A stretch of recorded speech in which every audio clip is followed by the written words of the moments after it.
Bálsamo que cura, eu quero teu bálsamo que cura, eu quero teu bálsamo, Senhor.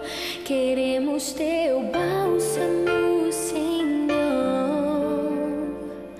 Bálsamo que cura, eu quero teu bálsamo que cura, eu quero teu bálsamo, Senhor. Queremos teu bálsamo, Senhor. Existe dor que o homem não pode curar. Existem feridas no interior. Somente o teu sangue pode lavar meu coração. Queremos ser santos, puros pra te adorar, Senhor. Bálsamo que cura, eu quero teu bálsamo que cura, eu quero teu bálsamo, Senhor. Queremos teu bálsamo, Senhor. Bálsamo que cura, eu quero teu bálsamo que cura, eu quero teu bálsamo, Senhor. Queremos teu bálsamo, Senhor. Existe dor que o homem não pode curar. Existem feridas no interior. Somente o teu sangue pode lavar meu coração. Queremos ser santos, puros pra te adorar, Senhor. Vem retirar toda mágoa, vem retirar os traumas, vem retirar toda dor. Eu quero teu bálsamo,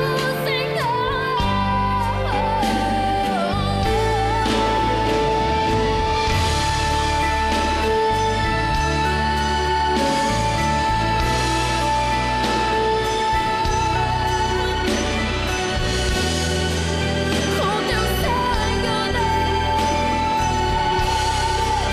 cura agora meu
cura os nossos corações. Delícia, Graziele Maia com a gente, querida. Sente-se.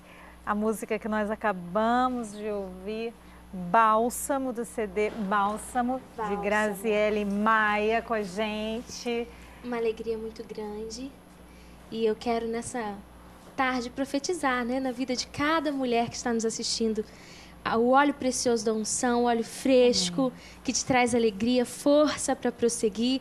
Esse bálsamo que te cura, receba em nome de Jesus. Grazi, para entrar em contato com você, você pode deixar com ela os Com telefones, certeza, vai ser muito enfim? bom estar na sua igreja, no Chá de Mulheres. Está aqui o contato, 3781-2268, 7749-4237 e 7890-0002. 021 na frente de todos os números. Ok. Só ligar pra gente, vai ser muito bom estar com vocês. Vejo mesmo e muito obrigada por estar aqui com a gente, querida. Agora, olha só, você que está sempre assistindo o nosso espaço, a gente tem, assim, sugestões de filmes para você curtir. Essa é uma muito legal, dá uma olhada. Rebeca, desde pequena, já era uma admiradora de vitrines. E depois de se tornar adulta, nada mudou. Ela é uma jovem que adora se divertir na arte de fazer compras. Ela sonha em trabalhar na sua revista de moda preferida, mas nem consegue entrar no edifício. Até que, ironicamente, esbarra num trabalho como colunista de uma revista de economia, publicada pela mesma empresa. À medida que os seus sonhos começam finalmente a tornar-se realidade, ela vai desencadear cenas hilariantes e colocar-se em situações extremas para assegurar que o passado não irá arruinar o futuro. Imagine no que vai dar uma louca consumista escrevendo para uma coluna de economia. Curta na tela, Louca por Compras. No tema família de hoje, nós temos a nossa pauta, os desafios do relacionamento mãe e filha, com a nossa psicóloga Fernanda Galhardo e as queridas, muito queridas pra gente, aqui a Luciana Fernandes Maia e Graziele Maia também, mãe e filha nessa historinha aqui com a gente. Bom demais. Então, Fernanda, a gente está aqui hoje numa proposta de pensar esse relacionamento, né, de mãe e filha, mas a gente sabe que existem alguns desafios. Eu creio, acredito que um deles pode ser aquela coisa de entender realmente o papel de cada uma, né? Assim, primeiro quando a gente fala de relacionamento mãe e filha, a gente tem que situar esse relacionamento, né? A gente está falando de um relacionamento familiar. E uma família é um sistema. Então, o que você falou sobre a questão dos papéis, isso é importante a gente deixar muito claro, né? Cada um nessa família vai ter uma função. Então, para que exista que funcione essa relação, essa função precisa ser muito bem estabelecida. E talvez uma maneira de facilitar esse processo, eu acho que é manter a comunicação o mais clara possível. Eu acho que quando você se comunica de uma forma clara, né, quando você consegue, porque é uma relação de troca, é óbvio que é uma relação onde a mãe existe aí por parte da mãe uma responsabilidade, né, essa função vem com essa carga de responsabilidade muito grande e a princípio uma dependência da filha, mas a gente precisa entender que é uma relação de troca. Ninguém nasce sabendo ser mãe. Né? Então, assim, é um processo de educação dessa criança, mas é um processo de educação dessa mulher também. Né? Então, a gente conseguir fazer essas trocas e fazer com que a comunicação seja clara nesse processo, talvez seja um dos caminhos aí possíveis para facilitar esse encontro das funções, né? Dos papéis. Porque nasce uma filha, mas também nasce uma mãe. Nasce uma mãe. E aí, a grande questão dos papéis é aquela coisa, eu sou mãe, eu sou amiga, o que eu sou nessa relação? E muitas vezes há uma confusão. Não, eu quero ser só amiga dela. Não, eu sou a mãe dela. Então, para ser mãe, eu tenho que não ser amiga. Ou para ser amiga, eu não posso ser mãe. Como é que fica isso, Fernanda? O ser humano é muito complexo, né? A gente tem que ver o seguinte, tem aquela coisa de que a sua melhor amiga sempre vai ser a sua mãe, não tem esse discurso? Né? E a gente precisa entender que a melhor amiga, às vezes, tem que aprender a dizer não, né? E que isso não é agradável. Então, qual é o conceito que essa mãe está trazendo para essa relação de ser amiga dessa filha? né? Porque ser amiga não significa competir de repente, estar no mesmo momento do desenvolvimento. Isso é impossível. A gente está falando de dois momentos completamente diferentes, né? Então, assim, o que de repente pode existir em termos de limite, né? Até que ponto essa mulher, essa mãe pode realmente ceder as vontades dessa filha e entrar no mesmo ritmo dessa filha, e até que ponto ela precisa, de repente, saber dizer não e saber ela determinar os limites que essa relação vai ter. Né? Então, é algo que a gente precisa acompanhar, e cada momento do desenvolvimento, a gente estava aqui conversando antes, eu acho que vai exigir isso de uma forma diferente. Na infância, isso vai acontecer de uma determinada forma, na adolescência, isso vai acontecer de outra forma, na vida adulta, de outra forma, e aí é um ajuste que é contínuo, né? Você falou, é uma relação que tem alguns desafios, tem muitos, e é um processo de descoberta que não termina, né? Assim, enquanto existe relação é necessário, a descoberta é necessária. Nessa relação entre mãe e filha, por as duas, né, terem os mesmos gostos, às vezes, as mesmas inclinações, enfim, muitas vezes acontece a questão da rivalidade, né?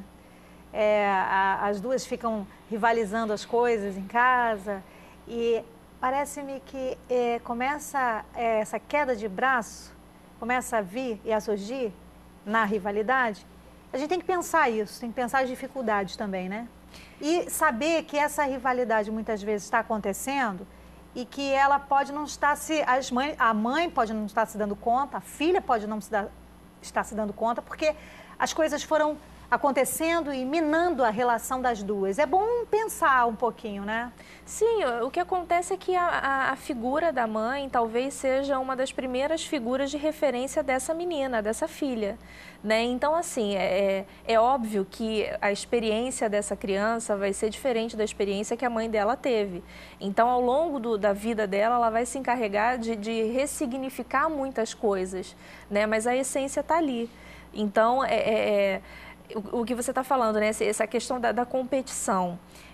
Quando a gente tem a questão dos papéis muito bem definida, muito bem estabelecida, a gente evita cair nesse buraco, né? Porque não se trata de quem pode mais, de quem tem mais, né? É uma questão de troca de experiência, muitas das vezes. A maneira como essa filha vai viver uma determinada experiência, talvez até semelhante à experiência da mãe, é diferente, com certeza.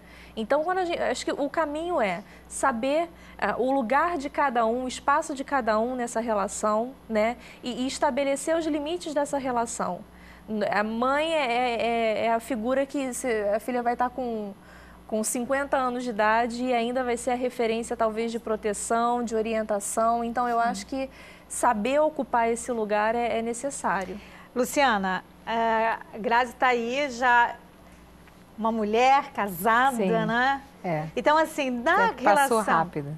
Passa muito rápido, realmente. Na relação de vocês duas, você passou para ela muita coisa sua, né? Sim. Gostos, né? Enfim. E aí, de repente, você começa a perceber a Grazi tendo seus próprios gostos, caminhos, decisões. Foi meio impactante para você? É impactante. É sempre impactante, porque a gente cria, tem a fase, né, de que a nossa influência é absoluta, né? Aquela primeira fase da vida. Depois vai crescendo, vai ficando dependente, vai tendo seus próprios caminhos. E depois do casamento, então, eu descubro a Grazi uma mulher feita, porque a gente, como mãe, acha que é sempre uma criança, né? É difícil para a mãe reconhecer o momento em que o filho se tornou adulto e que agora ele não depende tanto de você para muita coisa ou para quase nada. Ele agora pode, no caso a Grazi, agora ela tem o poder de decisão, né? Das atitudes dela. Então, eu fico na retaguarda, como uma mãe cristã que sou, fico em oração e fico feliz de vê-la hoje adulta, casada, tomando a rédea da sua própria vida, tomando as decisões e confiando, assim, que tudo que eu podia ensinar, eu ensinei. Agora, ela vai colocar em prática ou não, mas ela já sabe o caminho. Por decisão própria. Por decisão própria. Então, eu vou ficar tranquila, né? Vendo agora a Grazi cada dia mais, né? Se tornando uma mulher adulta, fascinante. Isso é novidade para mim. Porque até 2 anos atrás estava em casa, né? E a gente criou com muito carinho. Mas não que não dê carinho, o carinho é o mesmo, não muda. Eu acho que não vai mudar nunca, mas as atitudes minhas também agora precisam ser outras. Eu preciso me adequar a essa nova fase da vida. Eu costumo brincar com as mães que eu atendo, né? Que é o mesmo bolo numa forma diferente. Né? Então, a sua filha sempre vai ser, mas eu acho que agora a configuração da vida dela... eu tenho absoluta certeza. Passou por uma série de modificações, né? E saber também, você enquanto mãe, se ajustar é muito importante. E para mim também poder me ajustar nessa nova vida, Sim. porque eu sempre fui muito grudada com a minha mãe, né? Então a gente sempre fez tudo juntas, nada eu fazia sozinha, sempre a gente estava junta.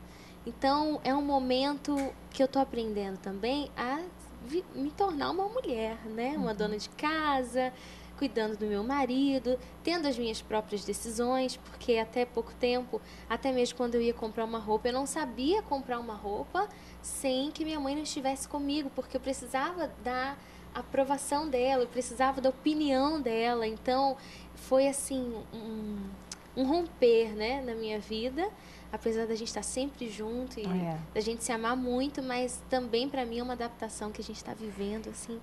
Eu estou me descobrindo e eu estou aprendendo a ser independente. O legal disso tudo é que quando a gente se dispõe a deixar o outro crescer, quando a gente se dispõe a não tutelar o outro, a deixar o outro ter sua autonomia, na realidade, todo mundo cresce. Sim. Não é, Fernanda? Porque, assim, essa autonomia que é dada à Grazi é porque a Luciana confia que o gosto dela e o que ela decidir é o melhor. É um voto de confiança também. Claro, e a gente precisa entender, eu brinco às vezes, né, assim, que num primeiro momento, o que essa figura da mãe traz? Essa coisa da responsabilidade. Agora eu tenho uma pessoa que depende única e exclusivamente de mim. Só que essa pessoa cresce, né? E essa pessoa aprende a ter autonomia, né? Aprende a explorar uma série de recursos que nós exploramos, né? Na época que nós éramos jovens e fomos crescendo. Então eu costumo brincar que a mãe dá ali a mão, estende a mão para a criança levantar e dá os primeiros passos e que depois ela dá os outros sozinha. Sim. Né? E isso às vezes é complicado, porque você abandonar esse lugar de quem está o tempo inteiro no controle dói. Né? Crescer, eu acho que dói para o filho, mas para a mãe talvez doa tanto quanto. Agora, Sim. eu quero só fazer aqui um gancho nessa questão colocada aqui pela gente sobre tutelar o outro. Tutelar o outro é deixar o outro sobre o nosso controle, que a Fernanda está falando. Bom, eu é que sei o melhor para você. Então, eu vou dizer para você o que é melhor para você. Com isso, eu estou tutelando a pessoa. Eu estou definindo o que deve ser desejo para essa pessoa, o que deve ser a decisão para essa pessoa. Só que eu, com isso, estou esvaziando essa pessoa da sua própria identidade. Isso. Exatamente. E muitas vezes isso é feito, gente, de uma forma que a pessoa não se dá conta. Ela quer tão bem, ela quer tão bem, é o desejo apropriado, mas feito de forma errada. Eu quero te proteger, eu quero te guardar, eu quero cuidar de você, mas aí só que você sufoca, só que aí você deixa a pessoa sem aquela habilidade de poder ir e fazer alguma coisa. Você reduz a pessoa e tira dela a identidade. Agora, Luciana, você se viu de repente... Quando Grazi casa, você estava contando pra gente que você se viu assim, entendendo que a vida que você tinha, que ela tinha vivido com você, era a vida que ela tinha que viver agora como o ritmo da casa. Me equivoquei um pouco, né? Conta pra gente isso. Me equivoquei um pouquinho, porque achei que ela deveria dar o andamento da casa dela da mesma maneira que eu dou o andamento na minha própria casa, porque foi criada por mim, então se eu ajo dessa maneira, ela também deve agir dessa maneira. Mas, como você disse agora, dar a oportunidade do outro crescer, eu entendi isso, graças a Deus. Eu entendi isso e para mim isso me libertou de uma preocupação tão grande que está fazendo tão bem para mim quanto para ela. Porque hoje não me preocupo tanto com ela quanto me preocupava se tinha almoçado, me preocupava se já tinha organizado a casa, me preocupava se já tinha, enfim. Para você também, coisas. Você disse que estava chegando a um ponto que... Isso, porque para mim eu acabei caindo no comodismo, né? E gostando muito, porque eu amo estar junto da minha mãe. E sempre quando ela ficava muito preocupada, ela aparecia lá em casa e ela falava, não, pode deixar comigo que eu vou colocar tudo no lugar. Quem não pode gosta? ficar tranquila, minha filha, olha, e me ajudava a fazer comida e fazia. E era rapidinho, né? Então, às vezes eu ficava esperando ela chegar lá em casa para me dar uma mãozinha. Mas isso estava me impedindo de ser uma mulher, né? De sair daquela situação da filha mimada, né? E de ser uma mulher adulta que cuida do marido, da casa, que tem jogo de cintura. Isso estava me impedindo, porque eu estava acomodada, né? Então, depois que a gente começou a entender isso, eu comecei a ver também que eu precisava ter os meus horários, eu precisava me organizar, né? E ser uma mulher independente. Fernanda, isso é muito interessante porque é uma oportunidade também dessa mãe. Aí a gente está falando da Luciana, mas no caso pode ser todas nós mães. É uma oportunidade também de como a gente como mãe, nessa definição dos papéis agora, até ver um mundo novo que surge para a gente também. Com certeza. Não é? Eu falei anteriormente, né? Assim, a relação, a gente precisa entender, definir os papéis, né? Até onde vai o papel de mãe, aonde fica o papel de filha. E a mãe trazer essa responsabilidade do papel que ela tem, não significa tomar posse da vida dessa filha. Uhum. Né? Então, eu acho que é justamente isso que você está falando. Eu acho que até certo ponto, até por uma questão de proteção, a gente tenta projetar na vida da nossa filha, do nosso filho, aquilo que a gente julga que é melhor, né? De acordo com a nossa experiência. Isso. E aí a gente chega num momento em que você vê que não encaixa, não dá certo, né?